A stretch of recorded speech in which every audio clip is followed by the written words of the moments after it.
Hello, and welcome to the Empowerography Podcast. This is a platform created for women's voices to be heard and a place to share their stories, journeys, and successes with the world for the purpose of helping other women who might be on similar journeys. We are empowering women one episode at a time. I'm your host, Brad Walsh, so kick back, grab one of your favorite beverages, and enjoy the stories.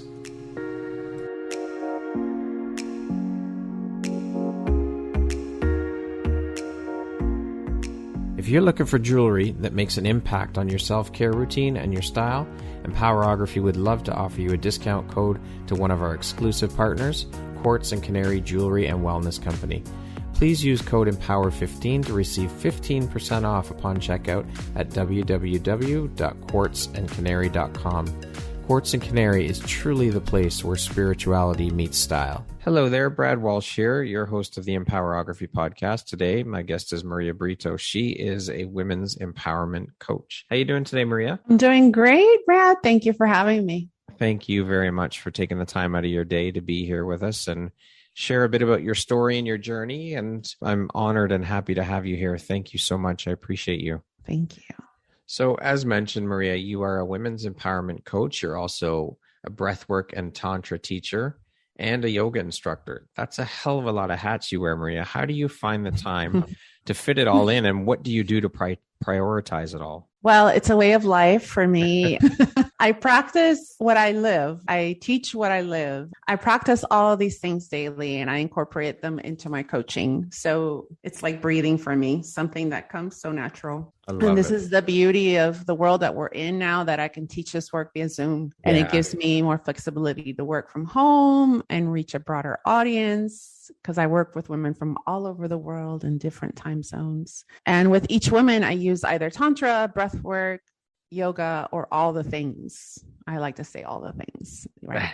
And when I do this work, I do it with my clients. I actually do the breath, I do the tantra, I do the yoga, I do all that. So I'm filling my cup as well. So love it. Yeah, I was just on an interview earlier today and we were talking about how much things have changed in the world in terms of the relationships that have been created. As you mentioned, your clients are all over the world. And all of this came out of that horrible start to the pandemic. And yes, there has been a lot of terrible loss and tragedy and whatnot through that. But I think if we look at the silver linings of all of that, the incredible things that have come out of it, just as these relationships that have been able to be built, because we were not living in a virtual world before this. So this whole pandemic has spawned an incredible new world, we might as well say, and forged so many amazing relationships and beautiful things that have come out of it. It's just, it truly has been a gift, I would say. I think so too. I agree. How long have you been a women's empowerment coach, Maria? Well, my journey started in 2013 when I moved to the Middle East. I moved to Jordan and I started a yoga studio there and I started teaching. And through the teaching of the yoga, all these things were coming out of my mouth. all these things were, I was speaking, and women after class would come to me and say, okay, that thing you said while we were in Shavasana, or that thing you said while we were, in mountain pose or whatever. I was like, I don't remember what I said. But I'm glad it served you. Thank you very much. See you tomorrow. And it just kept happening over and over again. And then I realized I am speaking some deep truths that women need to hear. And I started writing a lot. What was the downloads that I kept getting of things that I needed to say during class. And I started a training to become a coach. And that's where it began. That's how it began.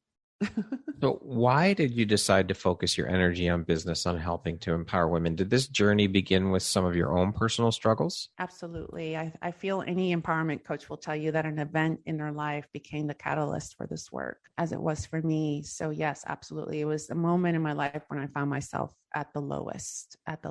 Could you share a little bit about that with us here? Sure. I have to say my journey to discovering my worth began when my youngest daughter, who is now 26, was 6 months old. And I dealt with postpartum depression after her birth, and something I had never experienced before. Depression was something that I saw my mother go through as I was growing up. And my husband and I were living in England at the time, so I was away from my family. And so it was an even harder time for me. And I finally got the courage and gathered the strength to come out of the house. And England is very cold and very dreary. And I'm from the Caribbean. So add that to the sunshine girl. That is not a good mix at all. And I finally got the courage to get out of the house and go to a little party at a girlfriend's house. And I went upstairs to change my daughter's diaper. And on the way down, I tripped and I fell down the stairs with my little girl in my arms. Oh my gosh. And yeah, thankfully nothing happened to her, but it was a bad fall, and she fell on me and not me on her. But that triggered a panic attack, and that felt like a heart attack. I thought that was the end for me. I ended up in the ER, and I was told that I was experiencing anxiety, and I was given some pills to deal with it, right? And then the anxiety started to get so bad and the only way I learned how to control it was by numbing myself with tranquilizers, numbing myself with alcohol. I officially had hit rock bottom there. And it was a really dark time for me. It was a really dark time. And I realized that in that process, I was not being given the tools to get out of that deep cave that I had entered. So yeah, that was the lowest place I've ever been. Pretty dark. So what was the breaking point then, or the light bulb moment for you with your story where you said to yourself, okay, this has got to stop. I got to start pulling myself out of this and taking care of myself. I was becoming my mother, and I didn't want to live like that anymore. Feeling hopeless, no zest for life. It was basically that moment when I ended up on my knees asking, why me? Why now? When my daughters needed so much of me. I had another daughter at that time too, my 6-year-old. So I was dealing with 2 little kids at home, going through all this. My husband's working, many hours in a strange land by myself. I wanted to be more. I didn't want my daughters to feel the way I felt watching my own mother struggle with depression, and the feelings I felt seeing my mother not stand up for herself and not wanting to heal herself, in turn made me feel guilty and unworthy of being loved as a daughter. And I never wanted that for my children. So that was it. Yeah. I wanted to find the fix, and I knew that the fix had to start with me. So what was your journey like then in terms of overcoming all of this? How did you start to overcome your personal struggles and get on the path to where you wanted to be? I knew that it was up to me and me alone. And if I wanted things to change, that I had to change. Right. And so I started reading all I could on all the holistic ways to treat depression and anxiety. And I started to learn different modalities, one of them being yoga, which led me to breath work, which led me to Tantra, which led me to coaching. Yeah. So, and it's funny how, I don't think I say it's funny. I think things happen to us for a reason. Yes. And my deep calling was to help women through anxiety, was to help women bust through depression. And I had to experience it myself in order to be able to teach from a place of knowing. Right. Yeah. Well, as they say, life happens to us, or things in life happen for us, not to us. Yes. So true. So true. So then, Maria, how would you say these experiences have helped shape the Maria you are today, do you think, both personally and professionally? Oh my goodness. It has completely shaped who I am. I always say that whatever has happened to you has happened for a reason. So to make you a stronger version of who you are today, of the you of today. So each event has allowed for another layer of myself to be peeled. And I always say that we are like an onion. We're like, where there's so many layers to ourselves. And as you peel that onion, as you peel an onion, you sometimes it brings tears to your eyes, right? Yeah. And it's the process of peeling those layers might be painful, but usually it is painful. But those tears are so worth getting closer to the core of the luminous being that you are, of your highest self. Getting to the other side, getting through it. Yes, to the core. Yeah. To the core. Now, of course, I'm going to assume then you're a huge advocate of self-love, body positivity, and of course, women's empowerment. Can you speak a little bit about what those things mean to you on a personal level? Well, Having turned 50 this year, I have to say I've seen my body take many shapes and sizes. I've been 120 pounds and I've been 240 pounds. My body has shifted time and time again. And I teach women to love themselves in all the faces, in all the faces. In my teaching of power of Tantra, I teach them to connect to the Shakti, to their divine feminine force that lies within each woman. And we can light that fire each day and exude sensuality and embody that magnetizing power, no matter what size we are. As women, we have enough poisons that we deal with every day. Yes. So how about we just work on loving ourselves more fully and completely? That's like, just work on that. And if you're working on that, then you're going to feel good and you're going to exude that. And another thing that I teach women is that it's okay to feel good. Most women that come to me feel unworthy of feeling good. Right. And it's something that women battle with. And it's okay for us to feel pleasure and to talk about ourselves and raise ourselves up. You know, we're our own cheerleaders. And it's okay to do that. Everything starts with the foundation of self. Absolutely everything starts there. Yes. And I think once we realize that and start to work on that, your whole world is going to shift. Your whole world is going to open up and things are going to drastically change for the better. Yes. Because you're sending that, you attract the vibration you send out. That's it. Exactly. I love it. Yes.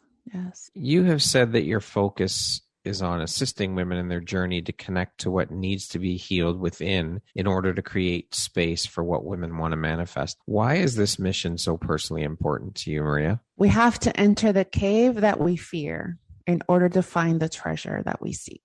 I love that. This beautiful, that's a beautiful quote. I can't remember exactly who wrote it, but it's always stayed with me. And we cannot fully manifest what we desire without clearing what keeps coming back to haunt us. I call myself a shadow walker, because I walk women through encountering their shadows, which are their limiting beliefs when you get down to it. And these limiting beliefs are the ones that keep coming up time and time again.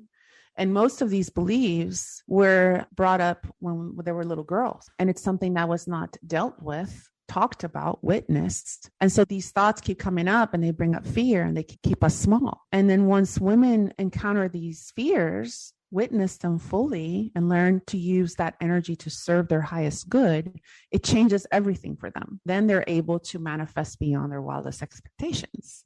So this is why I feel it. It's my mission in this world to help women walk through the shadows. Love it.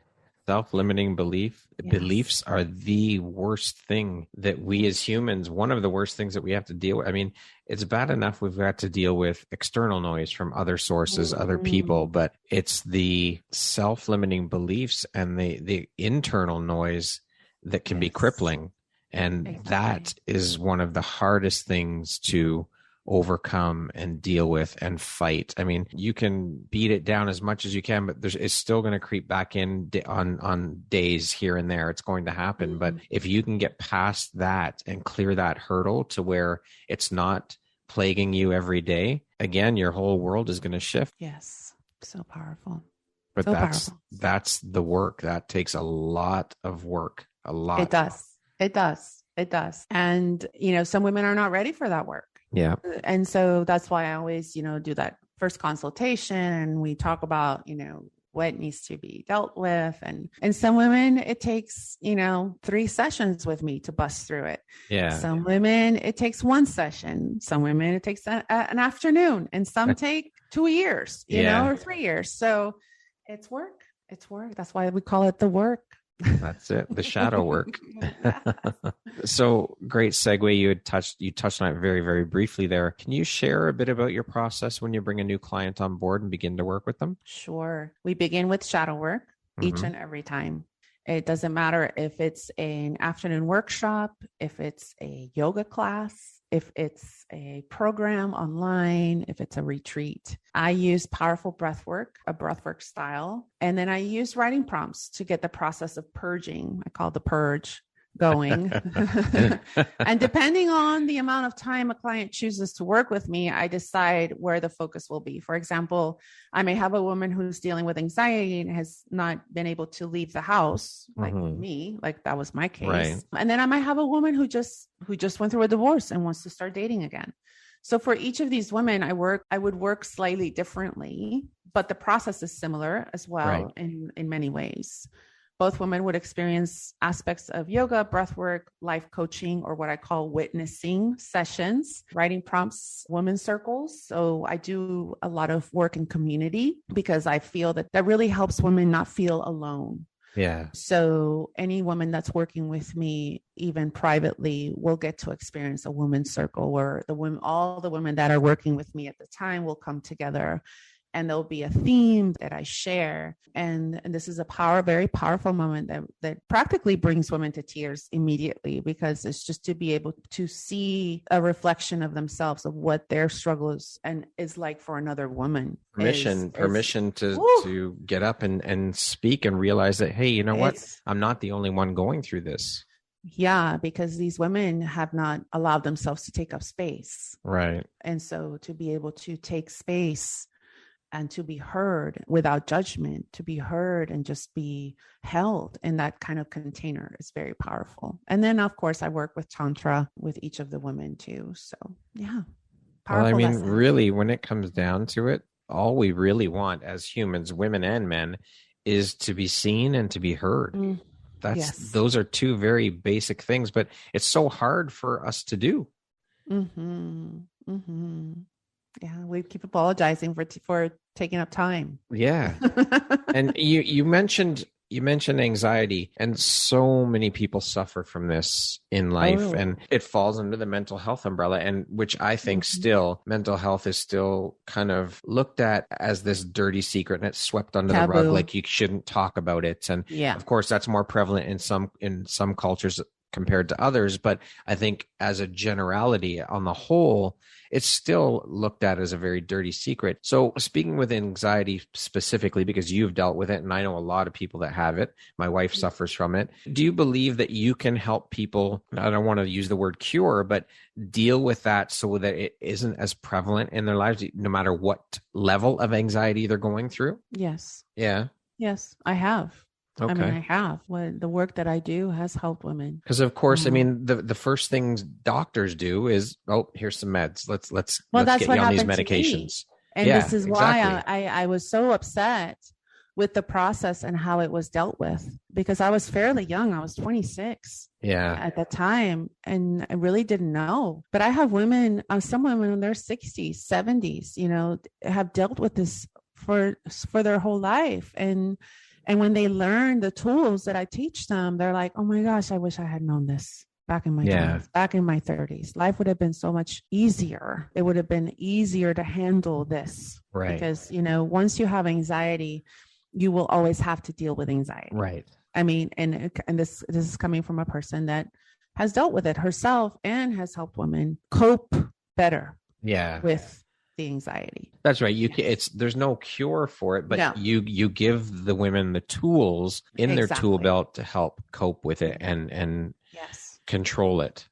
Yes. Right. Okay.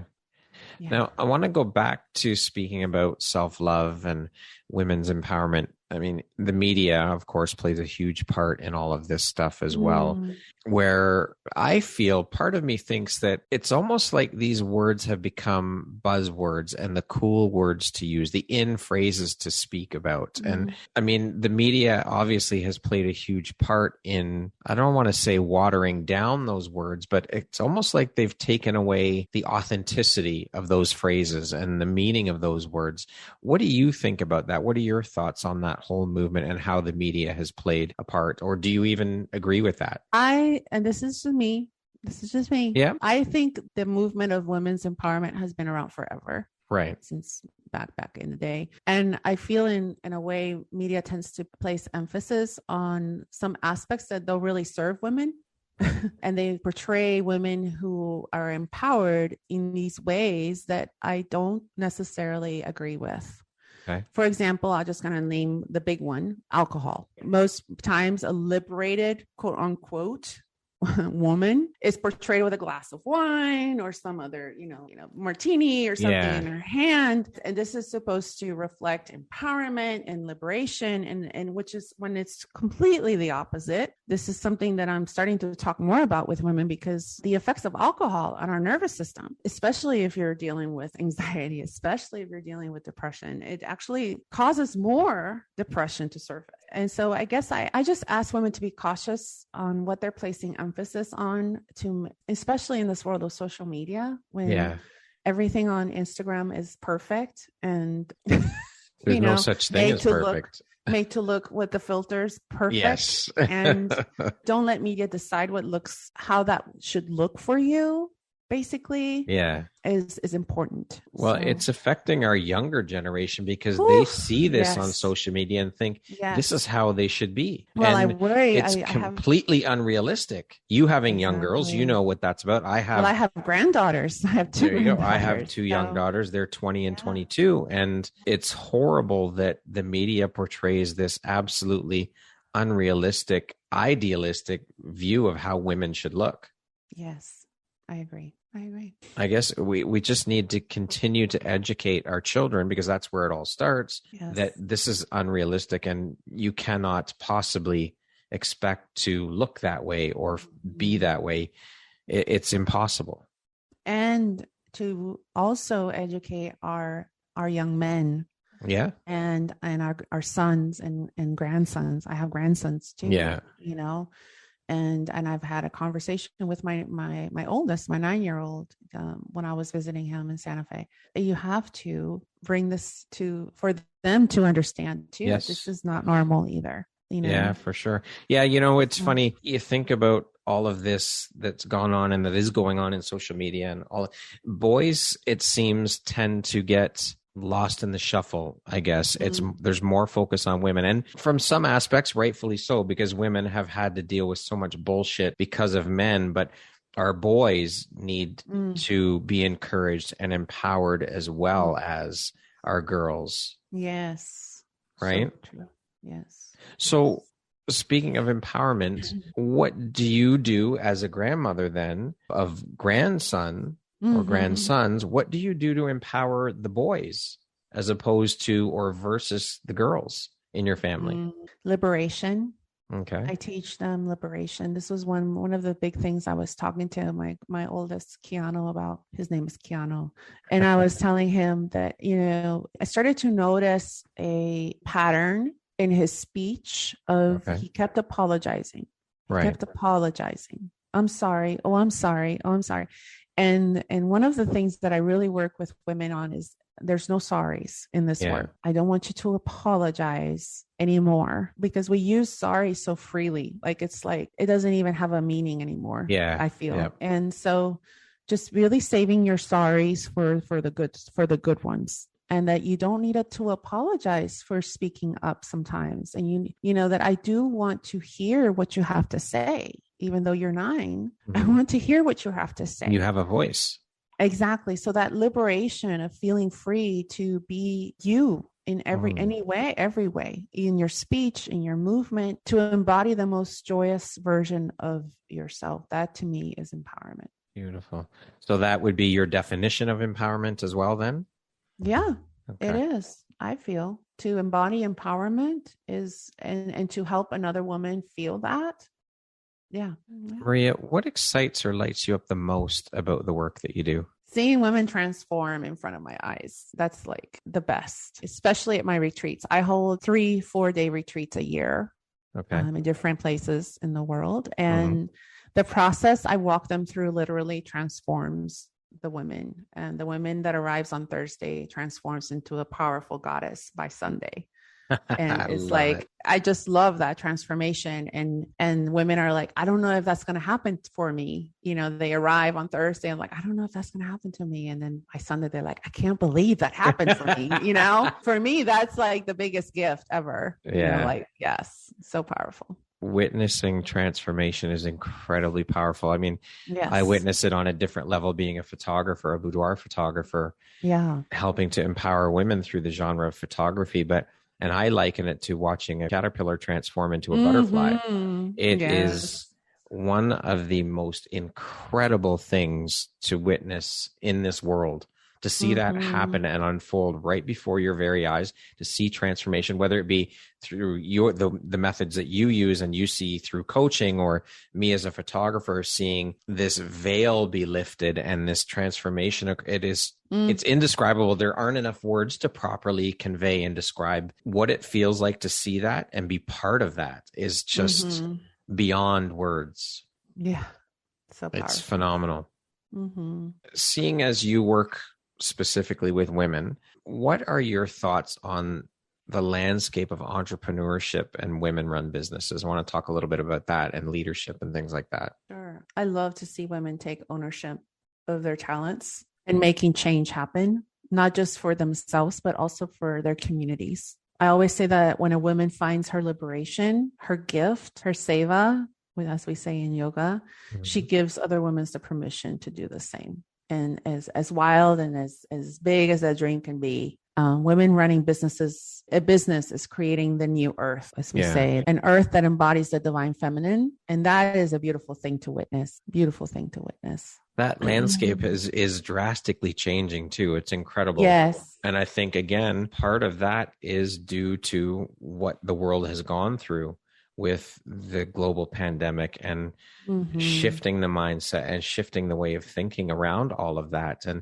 I think women are tired of being treated like shit in the corporate world and not getting their dues and not getting equal pay for doing the same job as their male counterparts, or not enough women getting seats at the table. And they're just saying, you know what, fuck it then. I am going to break out of this bullshit and be my own CEO. Yeah. And even my own father. I quit my corporate job this year and he said, "Are you crazy? What are you thinking?" And I'm like, "No, I'm going to do what I do, and I'm going to make more money doing that." And he goes, "I don't believe that. I don't understand that. To him, he can't grasp the concept of, he still thinks I'm just a yoga instructor. And he's like, "How are you going to make money? How are you going to live?" And that mentality. Yeah. Mentality is like is what we need to bust through and well, I think that as far as, let's just look at it corporate wise, the older white gentlemen who are in those positions of leadership and power in these corporations, we're not going to change their way of thinking. It's not going to happen. It's impossible. Yeah. But I think where the change starts is the younger generation coming into these corporations and their take on things shifting the mindset around that is where the change is going to start happening. Yeah. Because you're not going to change the old white guy's mind. It's not going to happen. No. They're stuck in their ways, and that's that. You can't teach an old dog tricks. There you go. Yes. So what do you think then is the most significant barrier to female leadership, would you say? Getting past the patriarchal thinking. So white men.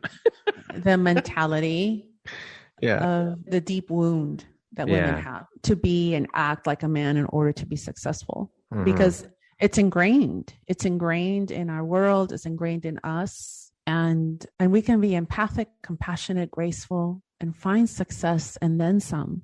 Yeah. Women can be very successful if we just allowed more flow, to be just in the flow and just allow, surrender and allow. In Tantra, there's the teaching of, bringing things to balance, bringing the male and the female energies into balance within ourselves. And some of us are very manly, even though we're female.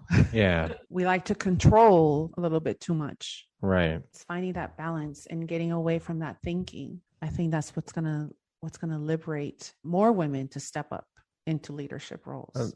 It's hard though when women have been conditioned for so long to believe that, you know what, you cannot have it all. You can't have the career and the family and be successful and you can only do one or the other. And obviously this is drastically changing, but it's about breaking that conditioning and that way of thinking and getting the women to see that word, they can do it. And it's going to take a lot more. Yeah, for sure. We're getting there. We're getting there, but it's going to take a lot more. Slowly. It's slowly happening. I think it is. think it needs to happen quicker than what it is, but at least we are seeing some change and a bit of progress around all of that, which is better than nothing at all and better than going in reverse.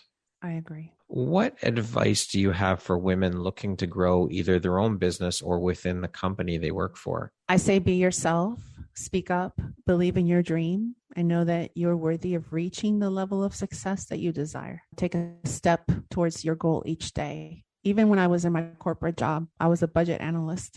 Even though I was in that job, I was still working towards my dream. I was doing a little something each day because I knew my goal, what my goal was. So taking a step towards your goal each day, you will see how that one step will give you the courage to take the next step and then the next step. You don't have to have it all planned out. Yeah. You don't have to have it perfect. That's another thing. I was just going to say. We wait for perfection. Yeah. And perfection will come, but you have to go through the process of getting there. But I don't think there's any such thing as perfection. I think it's imperfectly perfect. Like the best that you feel that you can get it. Yeah. That's what I mean by perfection, and just know that through the journey, you're going to get it right. And it's going to be amazing, but you're going to have to go through, maybe some moments of, I shouldn't have done that. I'm learning through the process, learning through the process of getting to manifest that career for yourself. One more thing I wanted to say. Of course, absolutely. Is also to focus on the end result for everyone, not just for yourself. There you go. That's key. Remembering that we are one. There's no duality. Because when we're working on our soul's purpose and we focus on how it's going to benefit others, universe has no choice but to give you all the tools that you need to get to that. Brilliantly said. That's it. When your higher purpose or your mission is something that is in service to others, yes, you cannot lose. That's honestly, I've thought about this a lot, and finding your purpose in life is a feat in itself, because you think about the millions upon millions of people who never do. But when you find that purpose and have that purpose give back, impact, and be of service to others, that's like winning the lottery twice. It's the most incredible thing in the world. Absolutely. Yes. And that's what it's about. When you focus on that and give back, that's what it's all about. I mean, imagine if everybody did that. What a world we would be. Exactly. Right? It would be such a beautiful place. And I think we're seeing a shift again as a result of COVID, where people are realizing that, you know what, we don't have to live the way we've been conditioned to live anymore. Things are changing and it's okay. And we can still survive with this shift. And the shift is beneficial to so many people. So being a women's empowerment advocate, what do you do to empower yourself? I keep believing. I keep surrendering. I keep trusting in spirit, in source. I do my practices. I take care of my body. I practice what I teach. If you follow me on social media and you see my stories on Instagram, you can see how I live. I mean, empowerment is a daily practice. We are our biggest, like I said, our biggest cheerleaders, and we have to give ourselves that kind of love every day. The love that we want to receive, we have to give it to ourselves. The way we treat ourselves is actually teaching others how we want to be treated. And so I love myself every day, each day, every day. And this is how I empower myself daily. And this is what I teach women to do. Beautiful. What do you think your unique skill set or superpower is that's helped you become successful, Maria? To just be myself through the process, to be real, to be raw. I always say I'm either for you or I'm not. And I'm okay with that. I mean, I really am. I really am okay with that. I curse a lot, and I'm not going to say what I'm thinking right now, but say whatever you're thinking. Go ahead. Let it out. I give 0 fucks. There you go. Like you have to get to the place where you just give 0 fucks. Yeah. And you really have to fill your cup. And I always say, you hear this all the time. You have to have your cup filled. Yes. It's like you have to have your cup filled for yourself. For sure. And the overflow is for others. Absolutely. It has to overflow so that overflow supports on the others, not the stuff that's in the cup. Yeah. When you're on an airplane, they tell you put your own oxygen mask on first before you help anybody. And that's exactly what that's all about. Yes. So I just keep it real. I really do. 0 fucks to be given. 0 fucks. Yes. And I teach everybody to do that. I love it. It's such a liberation. It's true, really though. It's so true. It really is. Yeah. Yeah. So speaking of success, how do you define the word success? What does that word mean to you? Being happy doing what fills your soul. That's success.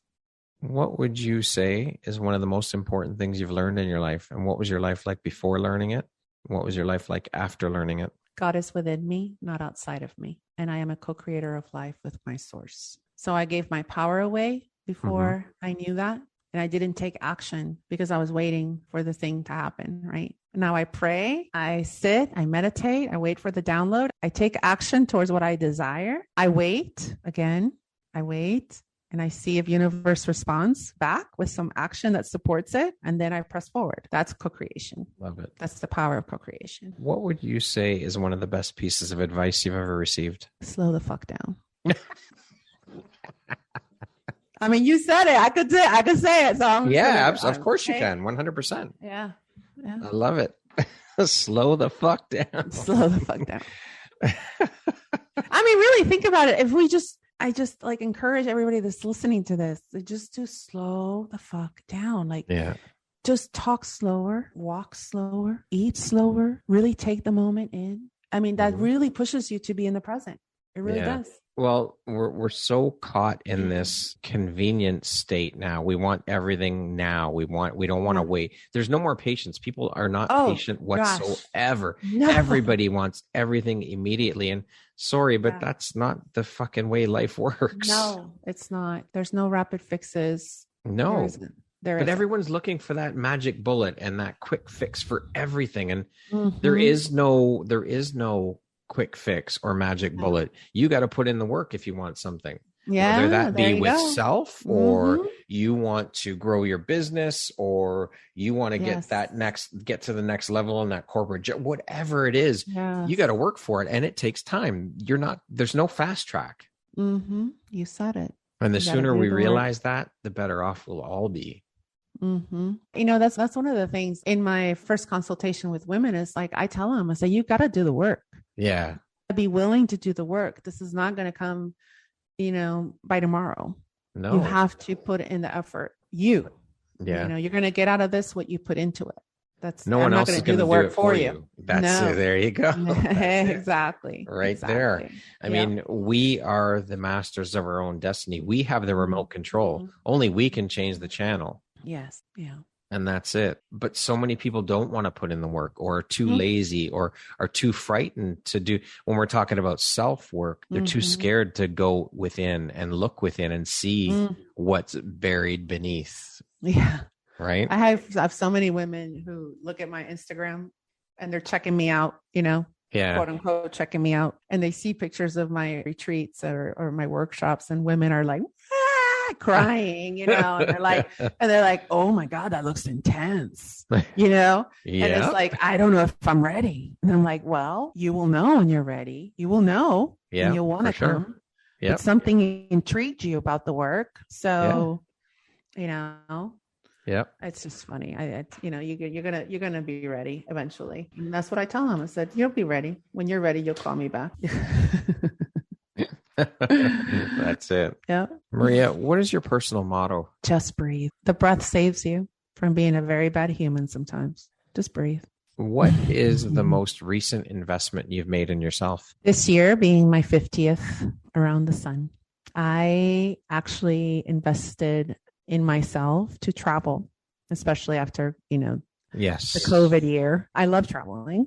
And so I went to several retreats just for me, just to attend. I'm the one that usually gives the retreats. And this year I attended retreats and it was fabulous. I traveled to Mexico. I went to Puerto Rico. Yeah, it was just amazing. Good for you. We need to do that more often. We need to spoil ourselves and treat ourselves and do things that are just for us. Yeah. Well, especially if you hold space for others. And absolutely. That's you got to be the example. You got to be the example too. Yeah. Of the work.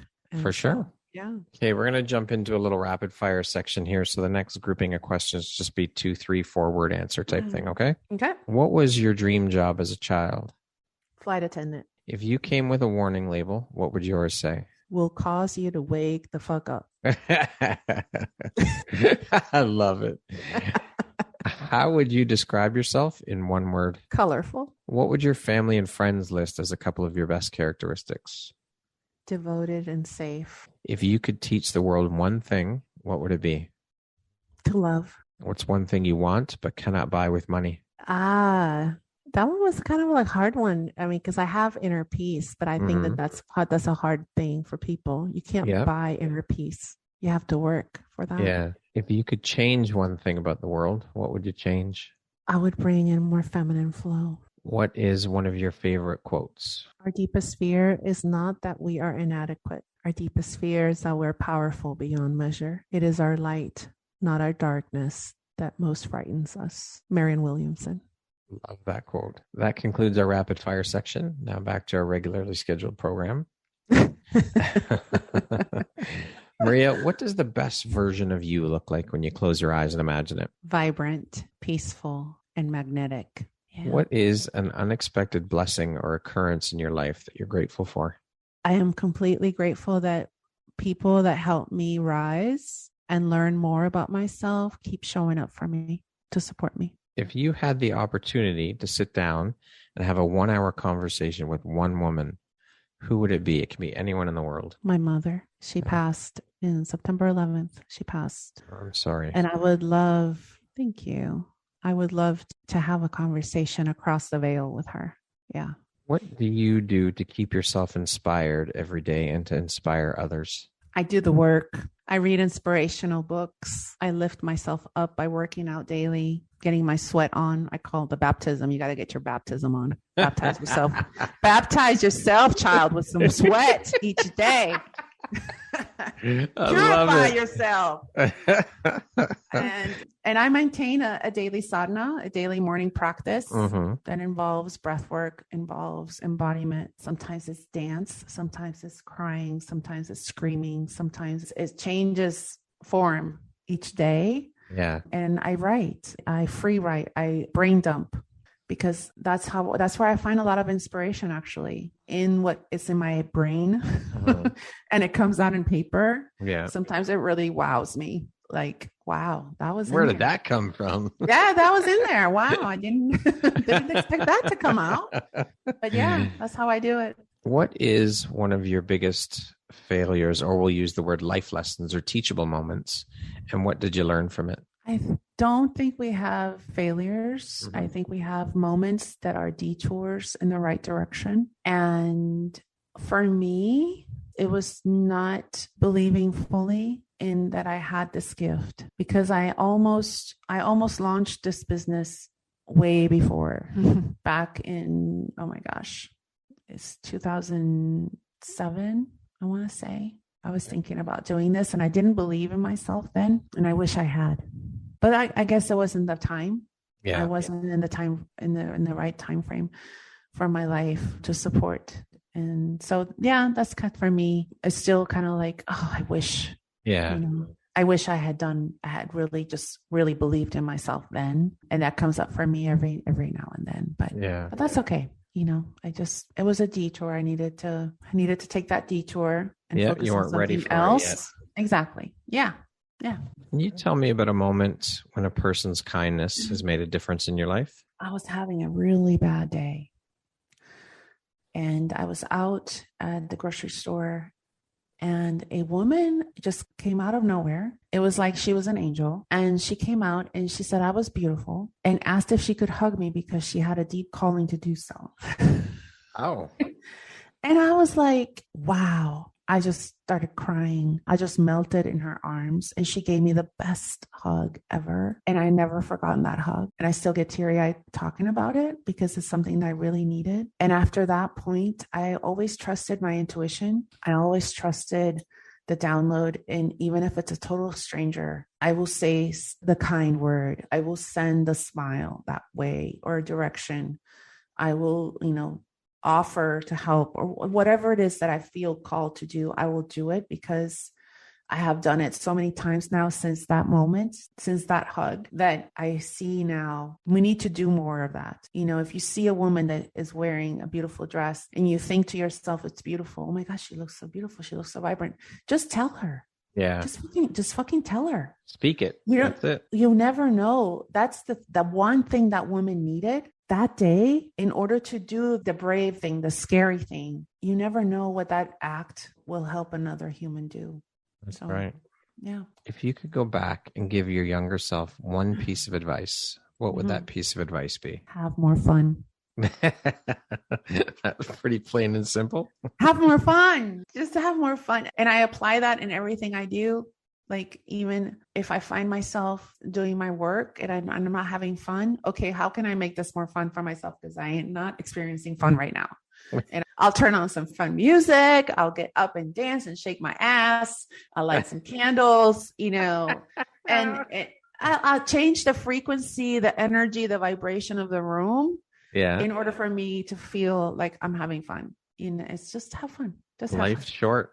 Have fun while we're here, right? Yes. Yeah. Lastly, Maria, if you were to deliver your last 30-second speech to the world, what would that last 30 seconds sound like? What would you say? Always seek to speak and touch someone so that you leave an energetic imprint on them. They will never forget how you made them feel. They will never forget it. Beautifully said. Maria, thank you so much for taking the time to be here today and share your story and your journey of women's empowerment. It has been an absolute pleasure speaking with you. I've thoroughly enjoyed the conversation. You are a truly inspirational and beautiful soul. So thank you for taking the time. I appreciate you. Thank you, Brad. Thank you so much for having me. It was such a treat. Such a treat. Made my afternoon. Excellent. Well, I'm glad I could do that for you. You made my afternoon as well. The conversation was beautifully engaging and informative and inspiring. You are such an inspiring woman. So thank you. Thank you. Once again, my name is Brad Walsh, host of your Empowerography Podcast. Today, my guest has been Maria Brito. She is a women's empowerment coach. Thanks so much, Maria. I hope you have an amazing rest of the day. You too, Brad. Talk to you soon.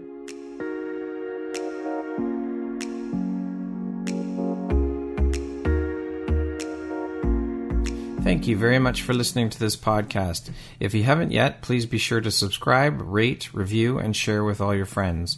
You can find me at visuphoria.ca and follow me on Instagram at Empowerography Podcast and on Facebook at Empowerography.